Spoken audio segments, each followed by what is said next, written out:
Good evening, YouTube, and welcome to the ManCave live stream. I'm joined by the ManCave team. Making up this week is Mike. There he is. There he is. And Andy. Hello. Hey. Oh, sorry. Did we get you there, Andy? Could you speak again? I didn't hear you. Yeah. Hi. Hello. We're just checking that the audio's all working in there. Hi, guys. How you guys doing? We've had a little bit of a break, so I've missed you guys, man. I've missed you. I missed you too, bro. Oh, God. You've been here in spirit, though. Yeah. Oh. So you're all right? What have you been up to? Mike, you've been international again. International Mike, as we like to call you at home. Well, I just had a really cool weekend in Berlin. I've got the man flu to show for it. Man flu in the man cave. Indeed, you couldn't ask for any more segueing than that. There's been a lot of snotty noses and feeling awfully sorry for myself going on, and hoping that it dies down before I jet off again this weekend to South Africa. South Africa? Really? Yeah. Wow. Yeah. Doing the double. Any connection between the two? No, not really. Just happened to be like that. No, I went to a good friend of mine who is turning 30 soon. So because I'm going to be in South Africa when he turns 30, nice. You met at our birthday party. I went to see him in Berlin the weekend before I went off to South Africa. Oh, cool. He must think you're a really cool friend to come all the way out for his party. He was like, really? You coming? All right. Are you taking the Deadpool stuff? Indeed. Yeah, I was going to originally, then I thought, actually, no, leave it. Deadpool might not go down well in South Africa. Gun laws and swords and stuff. Anyway, Andy, how you doing, man? How's the training going? Berlin hipsters. He's got the white T-shirt from the Berlin Dance Club. Training's going pretty good. Bit of knee trouble. Knee trouble. Knee trouble. Oh no! You got knee trouble? What? You got none? Is that north? Tim. I got knee trouble. What knee? It's all jerky. Hello. Hello. You there? You're frozen. Your face is frozen on the screen. Okay, I'm going to come back on. Okay. While Andy's coming back on, we've got to keep succinct, Mike. We've got to keep on track because we would hate for this to get out of control and actually go over said time and Andy misses dinner. Yeah. So right. Shall we get? And is he coming back? He's coming back. I'm back. This is why I love live television. It's like it is live, isn't it? You know what, Liam? I have a funny feeling this hasn't been the biggest cock up on live television this past week. Oh, you're a genius. The best segue I've ever heard. What? I did then? I don't know what you're talking about, Mike. Please enlighten me. What happened this week? No. I'm talking about the most awkward moment in Oscars history, which went down on Sunday night. And it's funny, even more awkward than the Marlon Brando acceptance. Yeah, of course, I think so. Because, I mean, the Marlon Brando one, at least, they had a good few hours to realise, shit, Marlon's not in the building. But then Native American woman in place. At least. Whereas this one was completely unforeseen. And to actually have the whole cast and crew come on stage and start their acceptance speeches, and then someone to come on and say, "Oh, no, it was a mistake." That was that's mad. That is, I'm sure everybody's heard about the news of it. I mean, you have to be living under a rock to hear about the wrong envelope at the Oscars, but yeah, there you go. I mean, I thought they were going to get it. I honestly did. I thought they were going to get it. I thought it was I honestly thought they were going to get it. I thought it was going to be Hollywood's cup of tea, but I hear what we're talking about now. Good. Yeah. I think my connection's better now. Can you hear me? Yeah, I think you can hear you now. Yeah. So it's PwC's fault. Yeah. Right. Yeah. What, the Pacific Coast Highway? Oh, PwC. No. Sorry, I thought you said PCW. Sorry. No. PwC. PwC. Yeah. The the audit accounting company. Yeah. Oh yeah, Parker. Oh, Yeah, I right. know So one of them. the- Yeah, yeah, they've so- already outed the guy that apparently. Oh, I know. He got lynched. He did. He's Like basically Hollywood scapegoat right now. He'll never Yeah. work again. No. He was a partner as well, I think. He was quite high up. So, It's bless him. probably a good thing that it was, because if it was any lower than that, they'd probably sue him or something like that. Yeah, it was a bit. But I mean, let's face it. I mean, there was two grown adults reading out the bloody thing. You think they would actually read it to actually say, "Hold on, this is for the wrong award." Yeah. Well, you do see that moment of hesitation on Warren Beatty's face when he goes, and the winner is, and he kind of looks down, looks up, goes, like that. And then Faye Dunaway, clean, not giving a shit. She's like, I just want to get off stage. She just wrote, La La Land. But I did get the kind of sense of, like, with Warren Beatty. I know Warren Beatty, he is a member of the Fellowship Board of Oscar as well. He's like very high up in it. I'm sure that he read that and went, I don't think that's the way we voted. He probably did, but I think he also, like, afterwards, when he went back on to the podium to talk about it, and he was very much like, "Nah, it wasn't my fault. It's hers." Yeah, I know. Yeah. It wasn't Faye's either. Pretty unchivalrous there. Wasn't me and Faye Dunaway's. Yeah. Wasn't. Well, also, as I love it, I don't know whether this is true or not, but it's just too funny. It's like when they said, apparently somebody asked Jimmy Kimmel, well, why didn't Warren Beatty sort of like correct his mistake? And he just went, man, Warren Beatty has had sex with so many women, this doesn't even factor on his rating. It's a good point. He's got a pass, really. Yeah. So, but anyway, we're so yeah, that was an interesting point of the week. I must admit, I woke up on Monday morning like, oh, okay, that happened. Well, that's probably more interesting than anything else that happened. Yeah. It's more interesting than the BAFTA ceremony, I think. At least it made that ceremony a bit more interesting. To be honest, I mean, I thought the BAFTA was entertaining where it needed to be and straight to the point, which I thought that's really what you want with the. It was very British. Yeah. But very uneventful. Yeah. In that. Let's not make a fuss. Yeah, it's Come on, calm yeah. down, Go to the Golden Globes if you want controversy with Ricky Gervais. Because everyone's drunk out of their minds at the Golden Globes. That's why it's brilliant. Cool. Well, we got a few ones to get through. This is episode 20. This is the 20th time that we've done this. We've also done special features and things like that as well.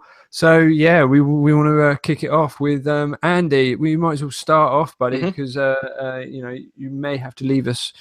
Yep. But yeah, I'm going to bring up your slides and take it all. 1 second. Let me just do this. What are you reviewing for us, good sir? So I'm going to do a little bit on Animal Man, which is one of my favourite comics of all time.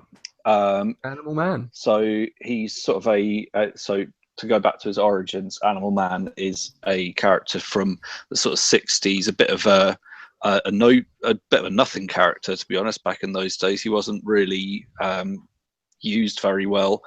And then Grant Morrison, who's actually pictured in the image that you're that you're showing there, he basically regenerated the character. So in the 1980s, when this is he was an up and coming author at the time, and basically went, okay, this is a really interesting character. We're going to do something different with him. So I'm going to talk about Grant Morrison's run. He daredeviled it, basically. He daredeviled it, yeah. He made it interesting. He brought in Animal Man's family. So basically, you've got all of the issues that go along with that. So his powers are that he is when he's in close proximity to an animal, he's able to absorb their powers. So if it's a tiger, then it's going to be speed and strength and ferocity, or like if it's a rhino, then he'll be able to smash through a wall, and if it's a bird, then he's able to fly. What if it's a snail? Then he will go very slowly and won't. Is a snail an animal? Yeah, of course it is. What do you mean is a snail an animal? It's not. Isn't it not a biped? No, what's an animal is anything. An animal? An animal? Yeah, but is an animal? You're thinking of a mammal, like a mammal. Yeah. So he can't become a whale because he's Animal Man. No, he can. He can. Yeah, any animal. I'm just surprised you don't. What about canines? Animals. That's all. Anyway. Okay. Well, these are the questions you've got to ask. Let's make it know.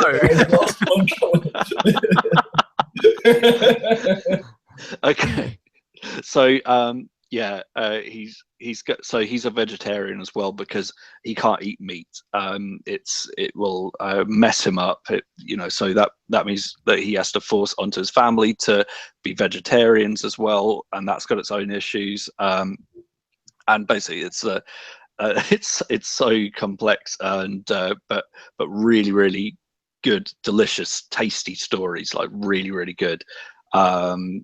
He's he's got a bunch of he's always on the fringes of the DC universe. So Superman will suddenly be flying in and show off to him for a few minutes and then bugger off to outer space. And Animal Man's like, well, I can't do that stuff. I'm Animal Man, so I'm I'm gonna have to deal with my taxes and where I'm going to get paid next month. It's such a good, and to be honest, I'm such a big fan. I've pretty much got every issue of Animal Man. I absolutely love it. Grant Morrison's run is the best of the lot. Is there some fourth wall stuff? Because we're just at the end, because he basically kills his not a spoiler. Well, yeah, it is a spoiler. He kills his family, Grant Morrison, in the storylines. So he basically says, I can bring back your family.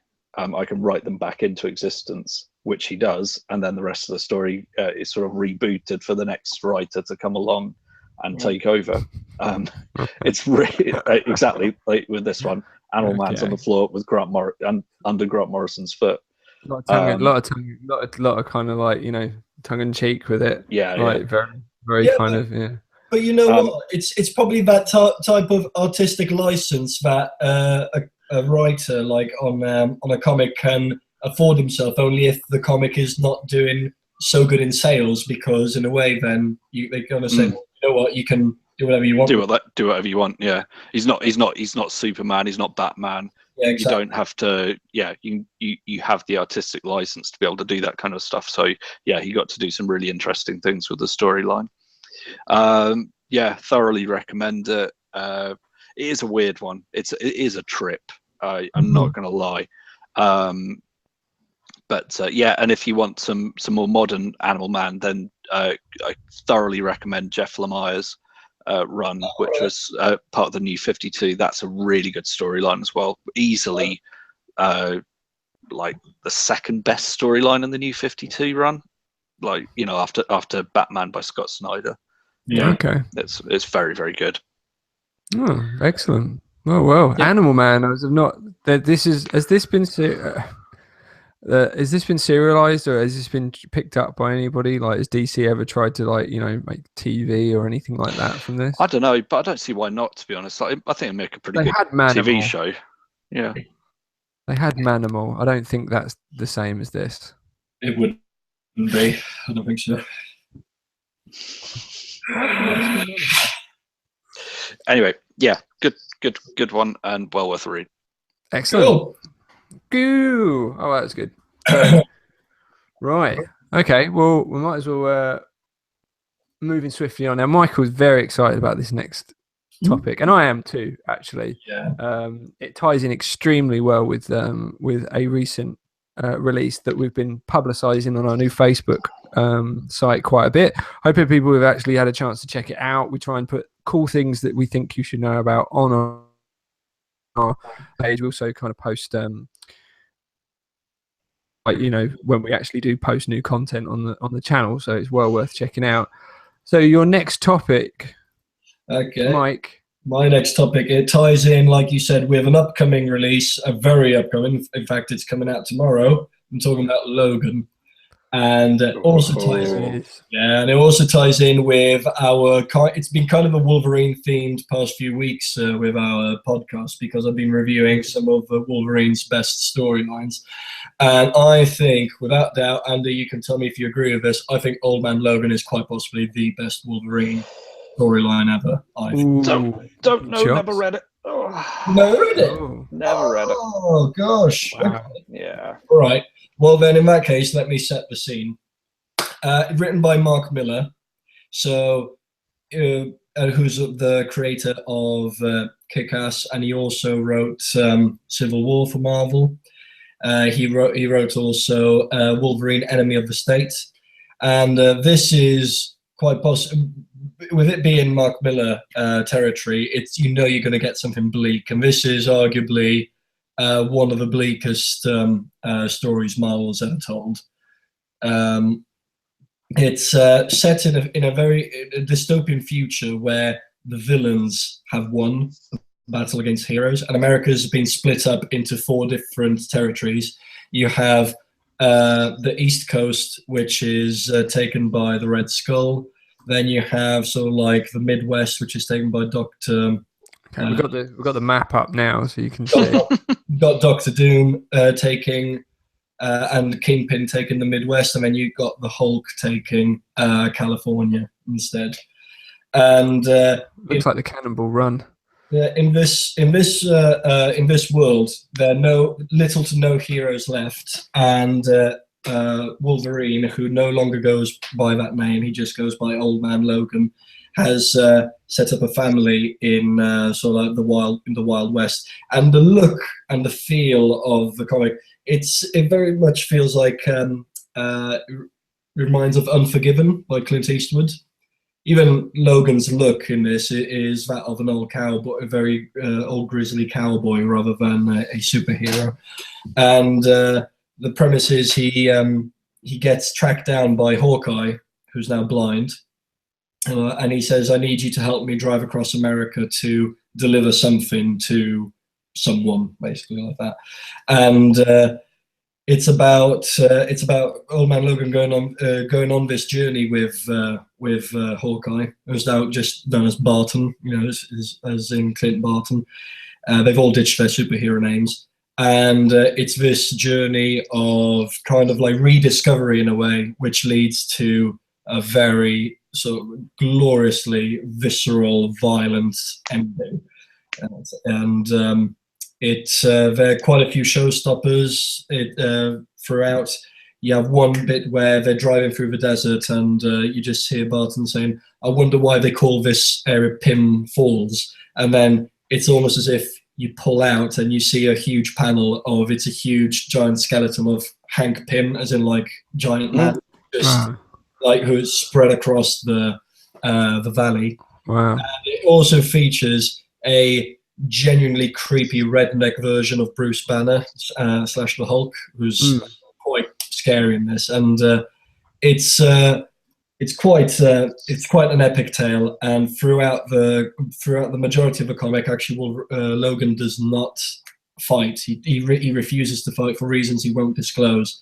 And when he's pushed to the edge towards the end, where somebody says, "What are you going to do now, Logan?" and then finally you see the panel just goes black, and you see "Snicked" written, and he goes, "It's not Logan, the name's Wolverine," and he gets his claws out, and he goes, "One final battle." And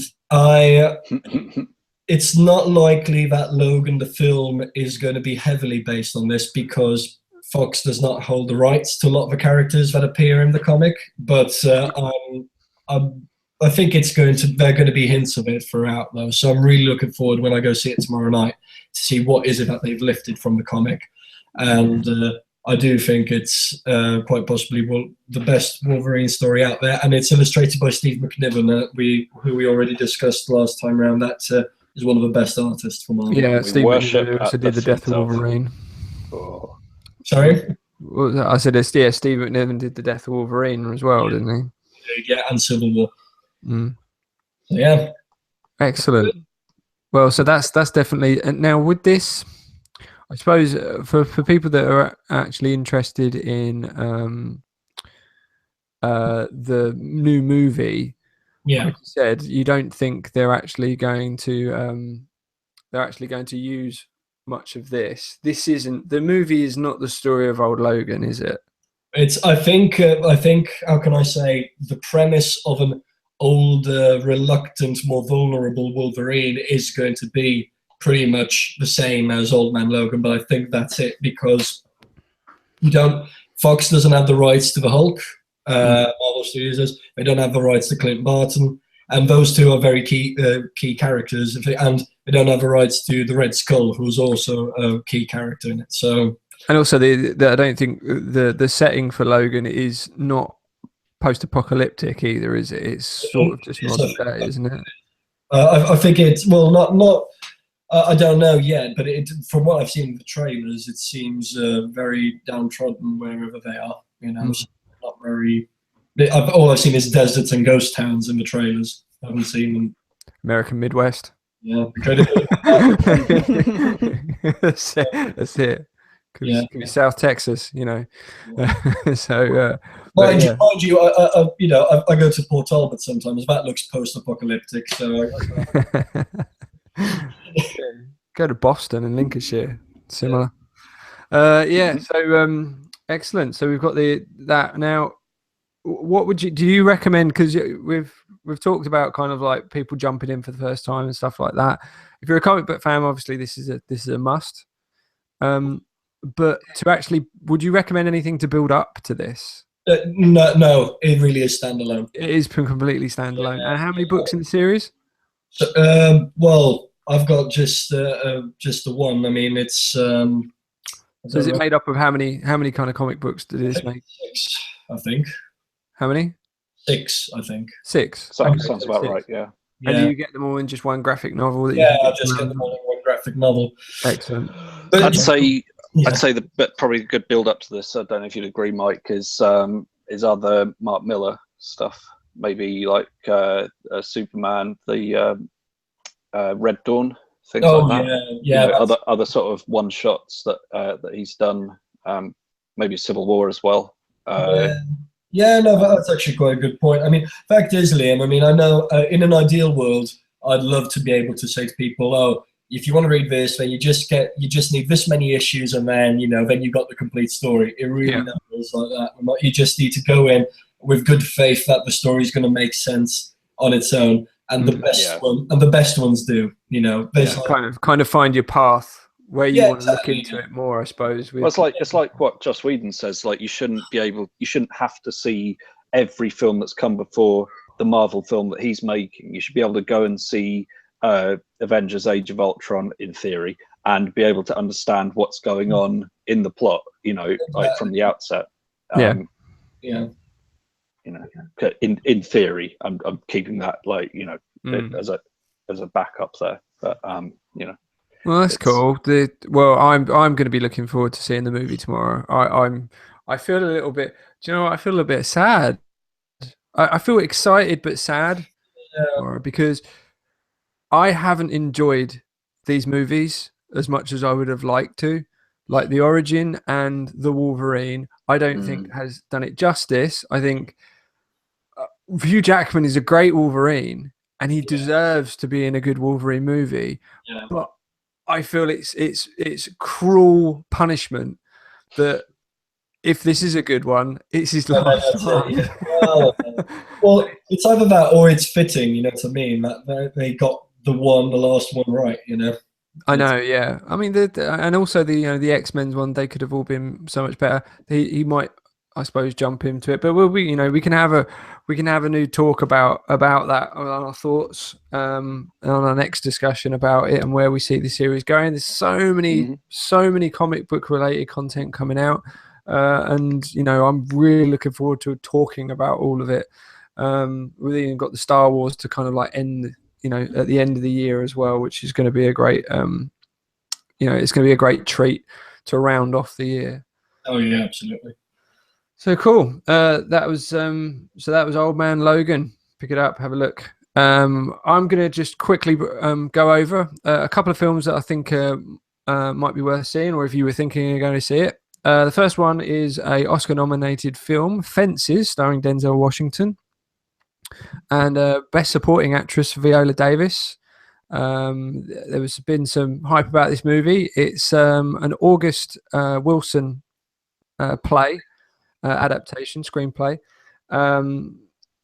It was actually done on Broadway, New York Broadway. It was actually it was just it's almost like a one-man show if you actually look at it as well, because the central character in it, played by Denzel Washington, set around in the 50s, kind of 50s, late 50s, early 60s, very working class, a bin man, Denzel Washington, and former sports star, and his relationship with his wife, their son, his friends, his siblings, his children from other mothers.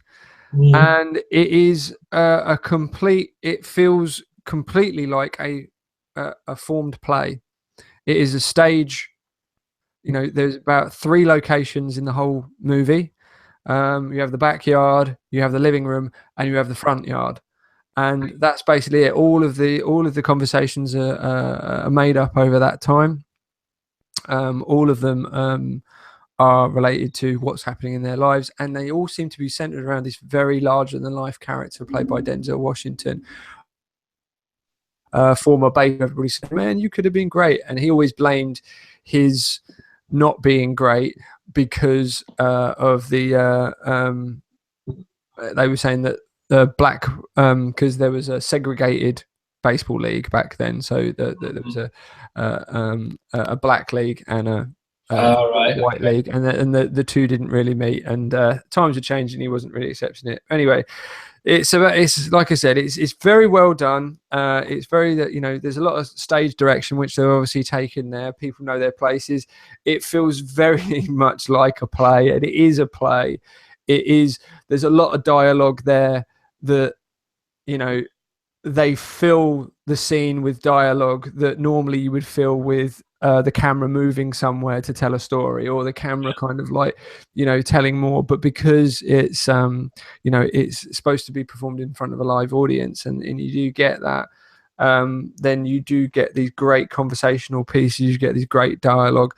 I thought Denzel Washington, it was a wonderful performance by him. It was something that he really passionately loved. He played this, did this whole play like 12 years ago, did a big run in New York for it, had great success, and he's passionate about this character. Viola Davis is excellent as well. She got Best Supporting Actress, and she, for her limited amount of time on screen, she really, really got in and got the job done, and I think it was very good to see. They kept all the original cast from it as well. I would definitely check it out. I would check it out. You're gonna like this. I would recommend checking this out above or in front of Manchester by the Sea.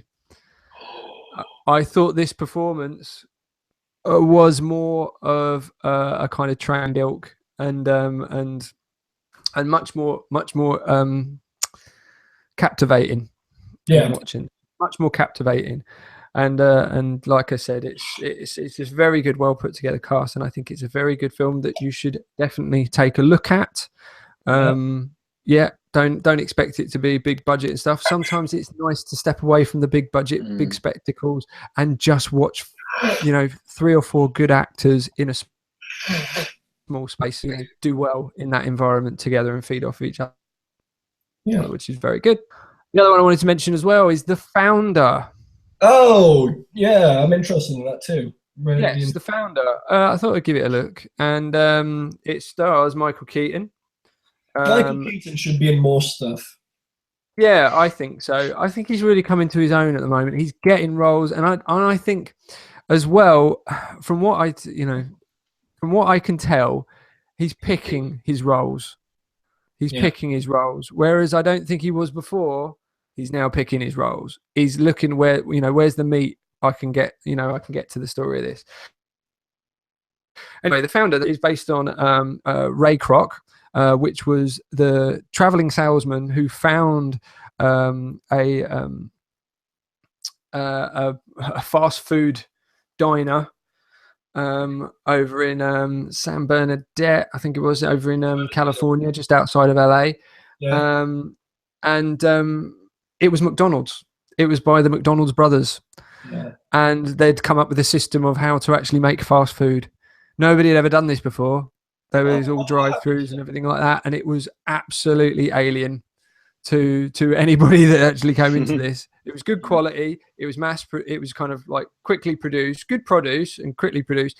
But the concept of this just rolling up, here's your burger, here's your fries in this bag, dispose of it, eat it where you want and all that. You don't sit in a restaurant to eat. You just take the food and go. Never heard of before. And it will never work, Liam. I don't know whether it will work. I don't know whether it will catch on. But, you know. Guys. The story of how that will, I don't know whether it will catch on. So, or it might catch on and then you end up going to Five Guys and paying like, you know, 20 quid for one burger or something. Oh, but it's so worth it. It is worth it. If we're doing product placement, Five Guys wins.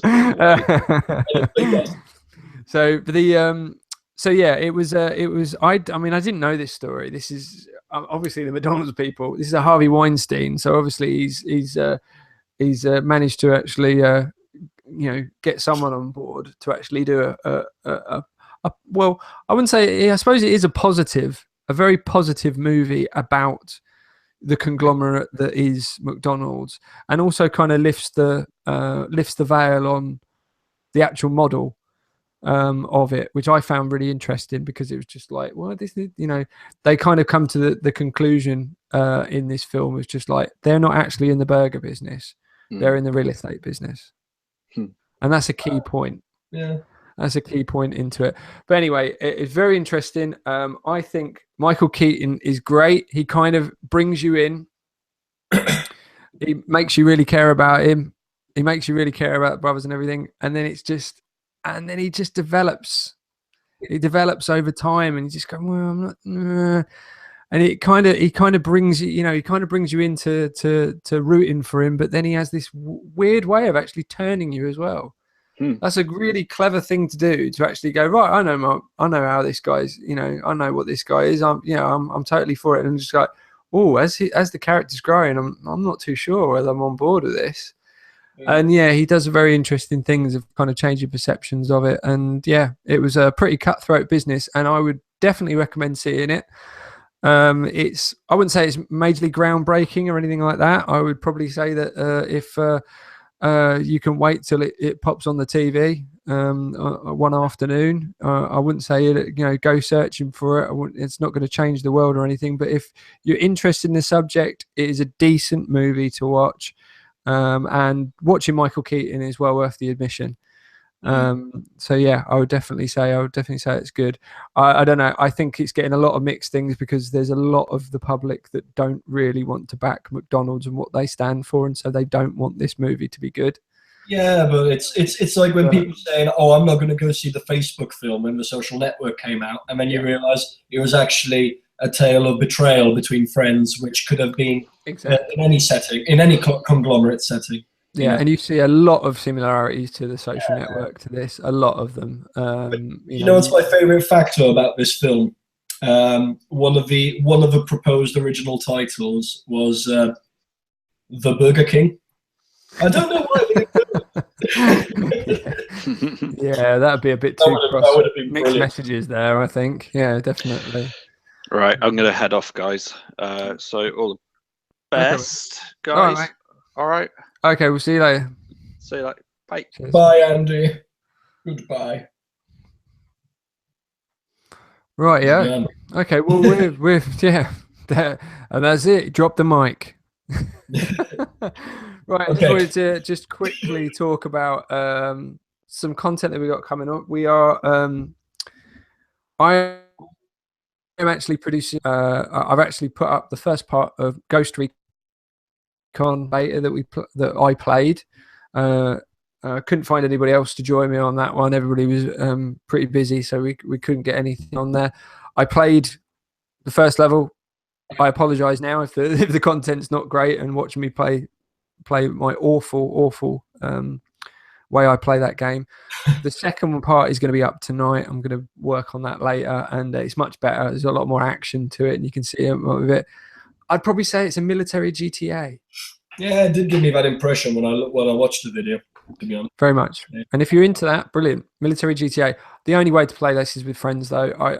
The AI for the friendlies, the AI for the baddies are brilliant. They're really clever, and they'll react really well.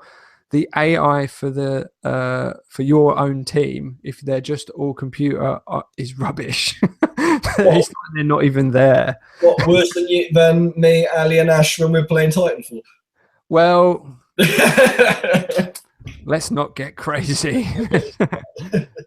These guys can kill people. No, no, it is awful. It is terrible. So, yeah. But we're actually partnering. Well, we're working. We're collaborating. Michael. We're collaborating with a friend of mine who wants to get involved with our game playing streams. He's from a dot boom YouTube channel, which is the late night gamer, and he's going to be doing some stuff for us, and he's also going to be crossing it. Check out his channel if you can. He loves to snipe people on Battlefront, like really snipe, like really get in their grill with the sniping. Which I must admit, if I was on the receiving end of that, I wouldn't be happy. I could see a lot of controllers being thrown for that. Yeah, a lot of rage quitting. Yeah, lots of rage quitting. And then so that content's the Ghost Recon content's coming up. I am the counter is on at the moment, Mike. The counter is on. I think we've got probably about 4 hours. No, we've got 3 hours. 3 hours to go until Horizon Zero Dawn is released. Indeed. It's on my PlayStation. It is downloaded. It is just waiting to be unlocked at midnight. I don't know whether I'll be doing it, but I am going to do our very first full playthrough of this. Oh, wow. I'm going to try and record all my reaction to it. I'm not going to bother putting my horrible mug on it because I don't really see the point of doing that. But I will be recording commentary and keeping quiet for the cinematic bits so everybody can enjoy it. So yeah, I'm really looking forward to that. Done some stuff for that, and so really looking forward to it. I've been very cautious in the hype about the hype surrounding this game, because on one hand I'm like, wait a minute, I've been, well, just me, not the gaming community in general, but me personally, I've been stung by some open world games in the past. I was like, not too sure, but the more I read about it, the more I see about it, the more I think, oh gosh, this could actually be amazing. To the point where the only criticism I think I will be reserving for it once I play it is there's too much to do and so little time to do it all, Well, I think with this playthrough as well, I'm going to pretty much mainline the story. Yeah. I'm going to mainline it. I would love to go off, but the thing is, if I want to do a playthrough before, finish it before July, then I think I've got to mainline it. I'm going to put some time into it and really get it. I'm quite excited. I haven't been involved. I've never actually pre-ordered a game or done a launch game bought it on the day of launch, and it's a long time since I've done that, so this is quite a rare thing. I'm quite looking forward to it. It's going to be good. I mean, I'll try, and I was thinking of streaming the first one live, and then maybe so people can watch it online live as we're doing it, and then I'll do some pre-recorded after. And maybe do it that way. That might be a good way of doing it. But yeah, other big change, Mike. Yes. This will be the last time that we do this discussion on this channel, in this format. Okay, last time we'll be doing it on camera. Yes, so the last time we'll be actually recording ourselves doing this discussion. Now, we haven't totally like kind of cast ourselves out. What we want to do, what we've decided to do, is actually do a podcast. A podcast. So a podcast will be available pretty soon. Watch out for details. We'll be putting it on the Facebook, and we'll be putting it on the details on the channel as well. But yeah, we just thought that this discussion would be much easier done if all you got to put in is your earphones, and listen to us ramble. And I think that's a positive thing. It also means that we can do different content on the channel. Indeed. Which is what we really want to do. I want to do some properly pre-recorded, edited, nice-looking stuff. I've got to learn half of the techniques to do that. Also, we're probably going to do as well is we're going to take some of the reviews that we do, and we're going to put some nice images with them. We're going to put maybe some trailers with them, and then we're going to put them on the channel. Indeed. That would only be like one of us speaking over the top of it to actually do our review. So that's what we're looking to do. Fingers crossed it actually comes out that way. But yeah, this will be it, episode 20. It stops with a live stream at episode 20. But it's been fun. It has indeed. I think we've learned looking at pictures, the background, and yours too. It's hardly like high class production value, is it? Well, I mean, yeah. I mean, the production value. I mean, obviously, we can put it into the podcast, but we will be producing more. I mean, I think just with the content that we're going to do in the next week or so is a much higher level content than we've done previous. Yeah, that can only get better. I think this discussion is a higher level of content than we've done. Do you remember? Go back to our first one, man. Oh gosh, an hour and a half. Yeah, I remember. So I want to delete that. But it's important to know where you started. Exactly, indeed. To know where you're going. To know where you're going. But what kind of things are you looking to do, Mike, with this anyway? I just want to get your thoughts on it. What, with the recorded podcast? Well, the recorded podcast it gives us obviously an opportunity for subscription people to kind of like tune into us every week and stuff like that on podcast. But, this kind of frees us up for more special features, I think, doesn't it? Well, I mean, the thing what dawned on me recently is that thanks to Andy as well, I've started getting into audiobooks. My Kindle, all right. And with that, I've also started listening to podcasts. I didn't used to listen to them. I was once very fortunate to be present at the recording of a podcast when I did my internship at Official PlayStation magazine, where they recorded, the editorial team recorded their podcast. And it was really fun to do. They look like they're having a really good time doing it. And then also when I've been listening to this content recently, I just thought, well, let's stick on one of the, our podcast in the car while I'm driving. And somehow I enjoyed it more that way, rather than just having these disembodied voices talking around in the car, rather than watching a screen waiting for something to pop up or something. Yeah, absolutely, yeah. It probably works better that way. Yeah, well, we'll definitely see. I mean, I think it's a good move. I think it's good. It's kind of splits it up as well to kind of like splits up how we can actually deliver that content. I do enjoy it. So yeah, we're going to keep on trucking.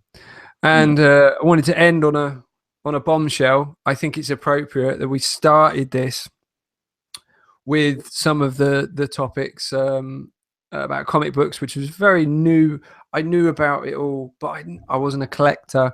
Didn't actually have like a back catalogue of knowledge from all that stuff. I think it's fitting that we end the very last one to actually unveil. Oh, yeah. Oh, there you go. So the first graphic novel, and I have finished it. I finished it this week. Lovely, lovely way to start off. Yeah. Heart-wrenching. Yeah, I know.